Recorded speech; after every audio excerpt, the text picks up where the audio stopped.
নদীতে জলকেলির দৃশ্য নিয়ে সোশ্যাল মিডিয়ায় রিলস বানাতে যমুনার পানিতে নেমেছিল ৬ কিশোরী। কেউ যেন জানতেও পারেনি এটাই হবে তাদের জীবনের শেষ গোসল। আনন্দে নদীতে নেমেছিল ৬ জন, কিন্তু ফিরেছে সবাই নিথর দেহ হয়ে।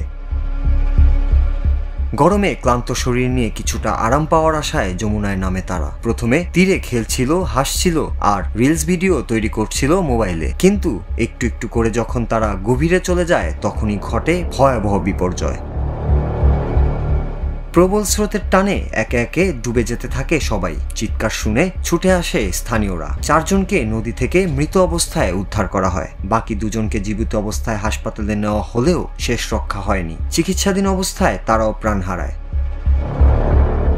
মঙ্গলবার এই ঘটনাটি ঘটেছে ভারতের উত্তরপ্রদেশের আগ্রা জেলার সিকান্দরা থানার একটি এলাকায় যমুনা নদীতে। যারা এই দুর্ঘটনায় প্রাণ হারিয়েছেন তারা সবাই একই গ্রামের বাসিন্দা। একই গ্রামের ৬ কিশোরীর একসাথে মৃত্যুতে পুরো গ্রাম এখন শোকে স্তব্ধ।